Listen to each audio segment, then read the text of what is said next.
Wanda vision की story start होती है उस पॉइंट से जब इन्फिनिटी वॉर में थैनोस चाचा ने विजन की बजा के चुटकी बजाई थी। So half of the universe vanish हो गया था, जिसमें वांडा भी वैनिश हो गई थी।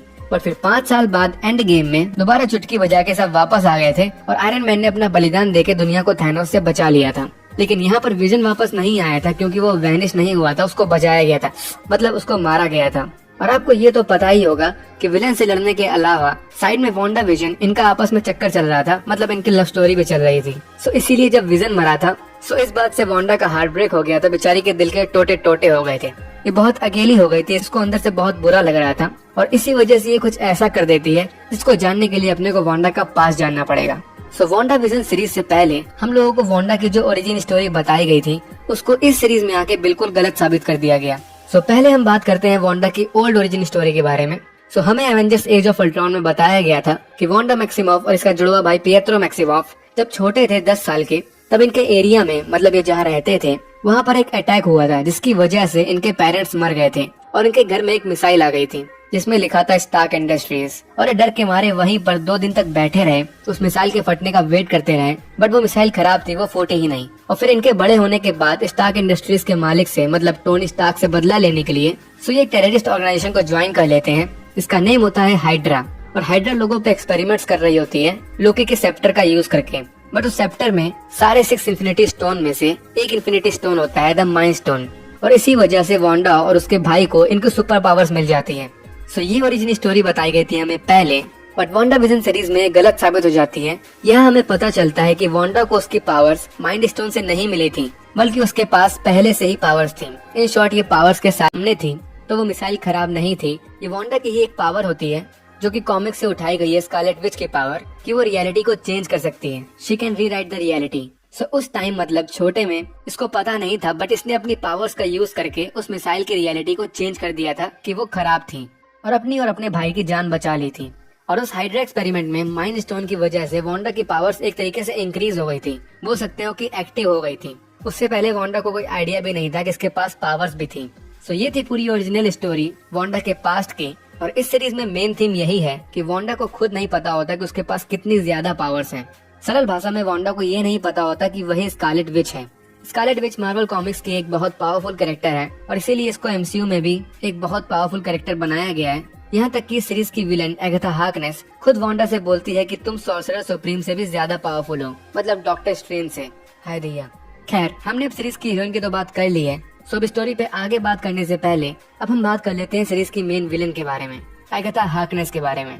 सो स्कारलेट विच के जैसे इसकी भी कॉमिक्स में बहुत इज्जत होती है, काफी फेमस कैरेक्टर है ये, बट एमसीयू के लिए एकदम न्यू कैरेक्टर होती है, एकदम नया चिकना माल होता है।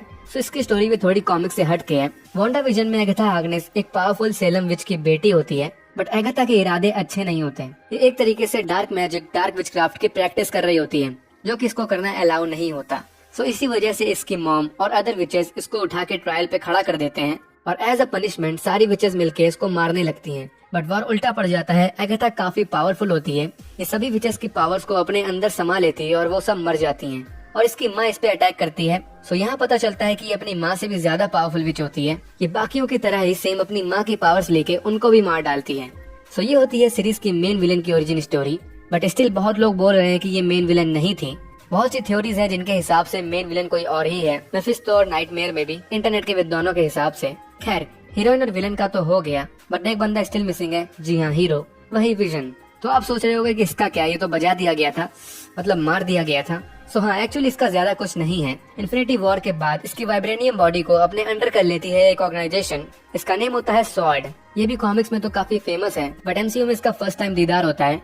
सो आखिर ये स्वॉर्ड ऑर्गेनाइजेशन है क्या? इसका फुल फॉर्म होता है शंशियन वेपन ऑब्जर्वेशन रिस्पांस डिवीजन, मतलब मत पूछना, मेरे को नहीं पता। ये एक इंटेलिजेंस एजेंसी होती है जो कि अर्थ पे जो एलियन थ्रेट्स होते हैं उनको डील करती है।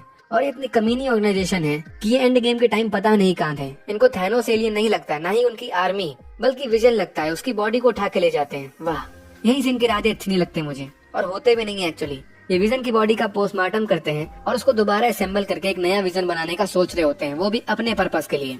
ना सब खत्म। सो अब वापस आते हैं सीरीज की स्टोरी पे कि वांडा ऐसा क्या करती है। सो ये पहले जाती है स्वॉर्ड के ऑफिस में, जहाँ इसको विजन की बॉडी को लेके उसका प्रॉपर फ्यूनरल करना था।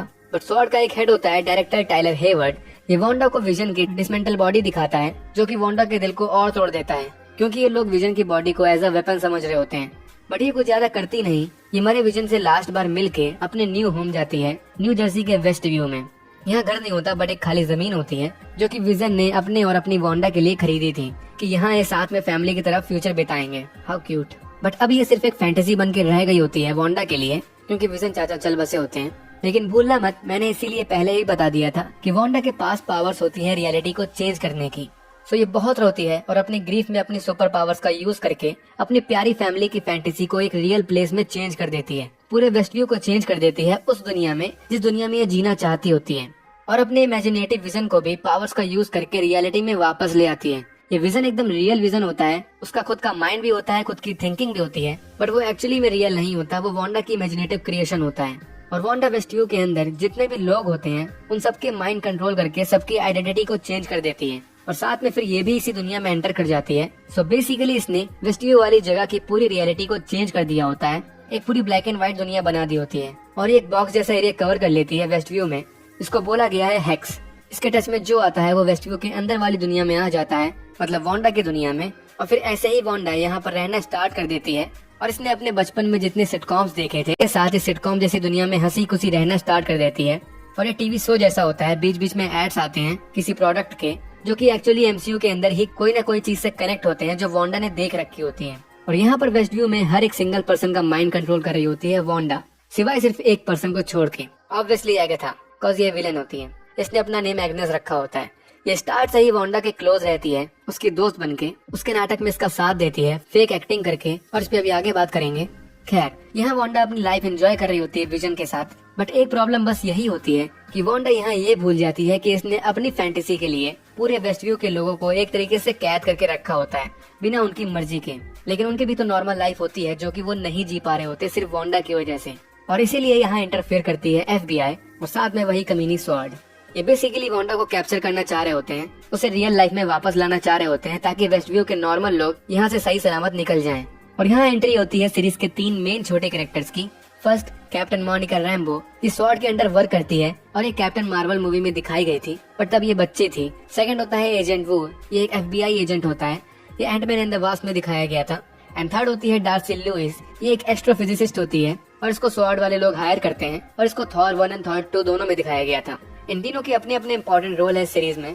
मोनिका इन्वेस्टिगेशन करते हुए हेक्स के अंदर ही घुस जाती है और वांडा की दुनिया में जीने लगती है, और इस साइड डार्सी एंड एजेंट वू अपना पूरा ट्राई करने लगते हैं स्वॉर्ड के साथ मिलके कि हेक्स के अंदर जाके सबको बचा लें, बट कोई सक्सेसफुल नहीं हो पाता। वांडा की पावर्स बहुत पावरफुल होती हैं, पावरफुल होती हैं, क्या बक दिया मैंने। खैर, हेवर्ड सबको बताता है कि वांडा ने स्वॉर्ड के ऑफिस आके विजन की बॉडी को चुरा लिया है, और हेक्स के अंदर जो विजन है वो वही मरा हुआ विजन है, उसको वांडा ने किसी तरीके से दोबारा जिंदा कर दिया है। ऑब्वियसली ये झूठ बोल रहा होता है, रियल विजन की बॉडी इन्हीं के पास ही होती है, कमीनी ऑर्गेनाइजेशन। और इस साइड जब वांडा को पता चलता है कि मोनिका एक आउटसाइडर है, मतलब बाहर की दुनिया से आई है, तो वो मोनिका को लात मार के फेंक देती है। बट यहाँ एक चीज प्रूफ होती है कि वांडा किसी को हर्ट नहीं करना चाहती है, और इसीलिए वांडा ने अपनी पावर्स का यूज करके मोनिका के कपड़ों की रियलिटी को चेंज कर दिया था। उसको बाहर फेंकने से पहले उसके कपड़ों को बुलेट प्रूफ बना दिया था ताकि मोनिका हर्ट ना हो। बट यहाँ मोनिका हेक्स के अंदर जाके फोर्सली बाहर आई थी, सो इस चीज से स्ट्रेंज वे में मोनिका की बॉडी में चेंजेस आने लगते हैं। एक्चुअली ये भी एक सुपर हीरो में चेंज होने लगती है, मतलब इसके पास भी स्ट्रेंज पावर्स आने लगती हैं वांडा की बदौलत। और स्वॉर्ड के हार न मानने की वजह से वांडा को एक बार हेक्स से बाहर भी आना पड़ता है, इन सबको बताने कि तुम इसे परेशान मत करो, ये तुम्हें नहीं करेगी। बेचारी कितनी भोली है कि विजन के चक्कर में इसने सबकी बजा के रखी है, बट प्यार में पागल हो गई है।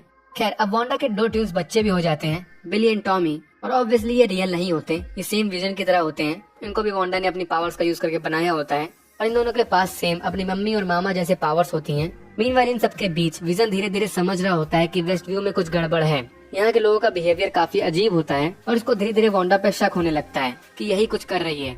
और यहाँ पर वांडा का भाई भी वापस आ जाता है, पिएत्रो मैक्सिमॉफ, एके कुल्ट्रिगर, एके क्विकसिल्वर, जो कि एज ऑफ अल्ट्रॉन में मर चुका से काटा है फैंस का। एक्समैन के क्विकसिल्वर को यहाँ ले आए तो लाखों फैंस एक्साइटेड हो गए थे मल्टीवर्स के लिए, बट लास्ट में पता चलता है कि इस क्विकसिल्वर का नेम है राल्फ बोनर। ये भी बाकियों की तरह इसी वेस्ट व्यू में रहता था, कोई खास नहीं था ये, वो बस एगाथा ने जानबूझ के इसको वांडा का भाई बना के भेजा था। हालांकि स्टिल इंटरनेट के विद्वानों में मतभेद है कि फिर राल्फ बोनर के पास क्विकसिल्वर वाली पावर्स कहाँ से आई। एगाथा ऐसा नहीं कर सकती थी, सो या तो वांडा ने इसको अपनी पावर्स दान में दी होंगी, और या फिर सच में कुछ मल्टीवर्स वाला चोचला है। खैर, शॉर्ट में यहाँ थोड़ी बहस हो जाती है क्योंकि हेवर्ड का न्यू प्लान होता है वांडा को एग्जीक्यूट करना, मतलब उसको डायरेक्ट मार डालना। बट मोनिका, डार्सी और वो इसके अगेंस्ट होते हैं। इनका कहना होता है कि वांडा स्टिल वांडा ही है, वो कोई विलन नहीं है। सो हेवर्ड इन तीनों को शॉर्ट से बाहर भगा देता है। बट ये तीनों आपस में मिलकर अपनी छोटी टीम बना लेते हैं, सस्ते एवेंजर्स, और हेक्स के अंदर जाने का ट्राई करने लगते हैं। और इस साइड वेस्ट व्यू में हेलोवीन बनाया जा रहा होता है, जिसमें विजन को बहुत कुछ अजीब लगता है नॉर्मल लोगों की हालत देख के। सब पॉज स्टेज में होते हैं। और ये सब पॉज क्यों होते हैं? सो ये एक्चुअली इसलिए हो रहा होता है क्योंकि वांडा यहाँ पर एक वाईफाई जैसा वर्क करती है। लोग इससे जितना दूर होंगे उनके सिग्नल कम होते जाएंगे। वांडा इनको पूरी तरह कंट्रोल नहीं कर पाएगी, इसीलिए वो सिर्फ जितने उससे दूर के लोग होते हैं उन सबको पॉज कर देती है ताकि कुछ प्रॉब्लम ना हो और पावर इसकी कम लगे। खैर, ये देख के विजन डर जाता है और वेस्ट व्यू से बाहर जाने का ट्राई करता है, मगर ये एक्चुअली रियलिटी में तो होता नहीं है, वांडा ने इसको बनाया होता है।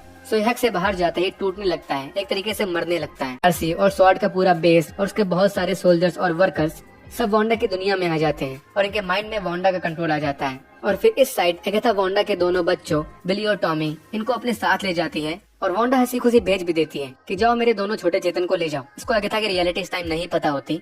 खैर, विजन अब डार्सी को वेस्ट व्यू में देख लेता है और समझ जाता है कि ये बाहर स्वॉर्ड के लिए काम करती थी। सो डार्सी के माइंड को सही करके उससे सारी जानकारी लेने लगता है कि यहाँ क्या चल रहा है, वांडा एक्चुअली क्या कर रही है।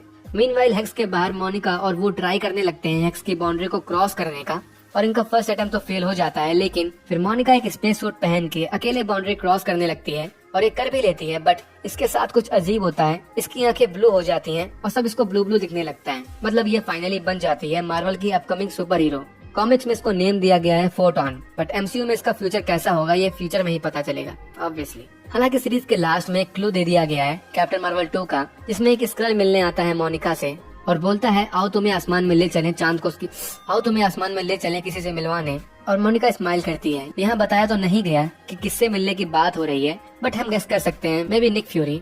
खैर, मोनिका वेस्ट व्यू में और अंदर जाती है और इसकी वांडा से 1-on-1 फाइट होती है, जहाँ मोनिका की हल्की सी पावर्स भी दिखाई जाती हैं। बट इनकी फाइट शुरू होते ही खत्म हो जाती है क्योंकि दोनों ही एक दूसरे को हर्ट नहीं करना चाहती थी। और यहाँ आगे था कि वांडा को अपने साथ लेके अपने घर चली जाती है और थोड़ी देर बाद वांडा को रियलाइज होता है कि इसके दोनों बच्चे गायब हैं, कहीं नहीं दिख रहे होते। सो ये वहीं क्रीपी बेसमेंट में जाती है और इस पॉइंट में वांडा को और साथ में सभी व्यूअर्स को पता चल जाता है इन सब के पीछे एगाथा थी, यही मेन विलन है। और बेसमेंट में हमें एक बुक दिखाई जाती है, ये कंफर्म तो नहीं किया गया बट 99% ये है डार्क होल्ड। ये बुक भी बहुत फेमस है मार्वल के अंदर। इसको एमसीयू में दिखाया गया है, मार्वल कॉमिक्स में दिखाया गया है, agents of shield TV show में दिखाया गया है और इवन डॉक्टर स्ट्रेंज मूवी में भी मेंशन किया गया था। सो ये डार्क होल्ड है क्या? तो इसको बोला जाता है the book of spells, the book of since. इसको इविल गॉड ने हेल में बनाया था और ये बहुत पावरफुल होती है। और एगाथा आगे बताती है कि डार्क होल्ड में एक पूरा चैप्टर बेस्ड है स्कारलेट विच पे, और यही से एगाथा को पता चलता है वांडा के बारे में और इसीलिए ये वांडा के पीछे पड़ी होती है। इसको पता होता है कि वांडा ही वो इनफेमस एंटिटी है जिसको बोला जाता है द स्कारलेट विच। हालांकि ये बात खुद वांडा को नहीं पता होता कि यही स्कारलेट विच है और इसी के नाम का चैप्टर एक बुक में भी छपा है, फीलिंग प्राउड। और एगाथा को सिर्फ वांडा की पावर चाहिए होती है स्कारलेट विच वाली, क्योंकि ये वांडा बहुत बहुत बहुत ज्यादा पावरफुल होती है और एगाथा के हिसाब से वांडा डिजर्व नहीं करती स्कारलेट विच की पावर्स। सो ये 1 by 1 धीरे धीरे करके वांडा की पावर एब्जॉर्ब करने लगती है, जिससे वांडा वीक होने लगती है। और इस साइड स्वॉर्ड में हेवर्ड फाइनली वांडा की ही हल्की सी पावर का यूज करके न्यू विजन को बना लेता है। इसको फैंस ने नेम दे दिया है व्हाइट विजन और जो दूसरा वाला है वो ग्रे विजन।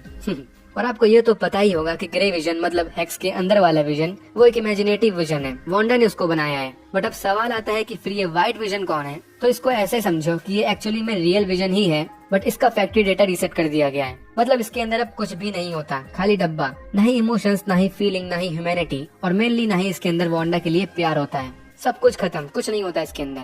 और यही मेन डिफरेंस होता है व्हाइट एंड ग्रे विजन के बीच। ग्रे विजन के बारे में आपको पता ही होगा, तो वह एमसीयू में मोस्ट पावरफुल वेपन में आता है, बट उसके अंदर ह्यूमन से ज्यादा ह्यूमैनिटी थी। वो वांडा से सच्चा शिद्दत वाला प्यार करता था और दुनिया बचाने के लिए वो अपना बलिदान देने के लिए भी राजी था और उसने दे भी दिया था, वो तो थैनोस स्टंट निकला। मगर अगर उस टाइम नॉर्मल विजन की जगह पर व्हाइट विजन होता तो वो पक्का वहाँ बैटल फील्ड से पहली फुर्सत में निकल लेता कि तुम सब मराओ, अपने को फर्क नहीं पड़ता। खैर, अब समझ गए होगे आपकी कौन व्हाइट विजन है। सो व्हाइट विजन भी अब हेक्स के अंदर जाता है। ये वांडा पे ही अटैक कर देता है क्योंकि इसके अंदर फीलिंग्स नहीं होती और हेवर्ड ने इसको प्रोग्राम किया होता है वांडा को मारने के लिए। बट दूसरा विजन भी यहाँ आ जाता है। सो यहाँ 2 फाइट सेम टाइम पे चलने लगती है, Wanda versus Agatha and white vision versus grey vision. But अब यहाँ एगाथा वेस्टव्यू के सारे नॉर्मल लोगों के माइंड को फ्री कर देती है वांडा की स्पेल से, जिसकी वजह से अब फाइनली वांडा को रियलाइज हो जाता है कि हाँ ये क्या कर रही थी। उसको सभी लोगों पे दया आने लगती है, इसीलिए हेक्स को तोड़ने लगती है इन सभी लोगों को फ्री करने के लिए। और इसी टाइम मौका देख के कमीनी स्वॉर्ड वेस्टव्यू के अंदर आ जाते हैं।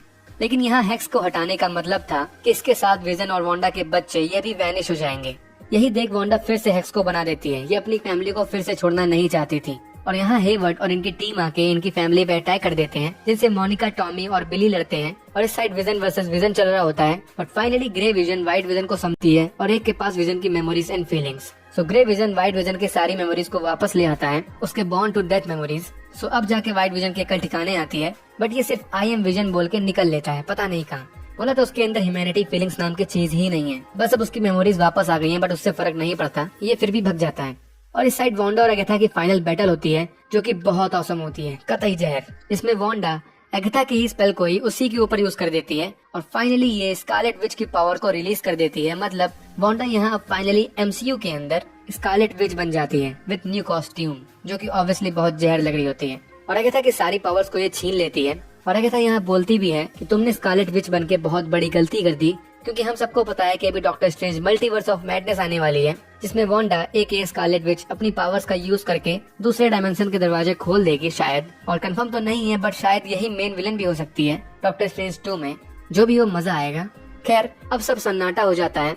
एगाथा हार जाती है, व्हाइट विजन फरार हो जाता है और हेवर्ड को भी अंडर अरेस्ट कर लिया जाता है। हालांकि यहाँ वांडा एगाथा को जान से नहीं मारती, बल्कि उसकी रियलिटी को चेंज कर देती है और पुरानी एग्नेस में बना के छोड़ देती है, क्योंकि इसको पता है इसको दोबारा एगाथा हार्कनेस की जरूरत जरूर पड़ेगी, क्योंकि वो बहुत ओल्ड है और बहुत ज्ञानी विच है। खैर अब, और यहाँ मैं पिघल गया, हाय। खैर अब टाइम आ गया था सभी लोगों को आजाद करने का वेस्ट व्यू के अंदर और हेक्स को हटाने का। बट इसका मतलब विजन, टॉमी और बिली इनको भी जाना पड़ेगा। और बहुत सैडली वे में वांडा अपने बच्चों से गुड बाय बोलती है। एंड देन विजन का नंबर आता है और ये सीन, भाई साहब, I'm not crying। बहुत जहर सीन था ये। और विजन चाचा भी चल बसते हैं और वांडा फिर से अकेली हो जाती है और ये सबसे बाय बोल के वेस्ट व्यू को छोड़ के चली जाती है। और एकदम एंड क्रेडिट सीन में हमको दिखाया जाता है कि वांडा दीन दुनिया से अलग रहने लगती है अकेले। बट बाहर तो ये नॉर्मल वांडा की तरह टहल रही होती है, बट अंदर रूम में स्कारलेट विच वही डार्क होल्ड को पढ़ रही होती है। ऑब्वियसली अपनी पावर्स के बारे में और पढ़ रही होगी, इसके नाम का चैप्टर था उसमें। और यहाँ बिली और टॉमी की आवाज आती है, हेल्प मॉम वाली। और इस सीरीज से पॉइंट खत्म हो जाती है और सीरीज इसी पॉइंट में खत्म हो जाती है। मगर इसके आगे की वांडा की स्टोरी कंटिन्यू होगी जाकर doctor strange multiverse of madness में, जहाँ हमें पता चलेगा कि वांडा एक्चुअली लास्ट में डार्क होल्ड में क्या पढ़ रही थी, क्या प्रैक्टिस कर रही थी। और ये व्हाइट विजन भी पता नहीं भग के कहाँ गया और क्या ये अपने अंदर की ह्यूमैनिटी और फीलिंग्स को वापस ला पाएगा या नहीं। और बिली और टॉमी की लास्ट में आवाज का क्या सीन था। तो यहाँ थ्योरीज आ रही है कि विली और टॉमी एमसीयू में वापस किसी न किसी तरीके से आएंगे और यंग एवेंजर्स का हिस्सा बनेंगे। और उस राल्फ बोनर का भी कंफर्म नहीं है तो एक्चुअली में क्विक सिल्वर था कि नहीं। खैर अब वेट करो 2022 का डॉक्टर स्ट्रेंज 2 के लिए। और ये वीडियो यही एंड होती है। पसंद आई हो तो लाइक और शेयर कर देना, कुछ बोलना हो बताना हो तो कमेंट कर देना।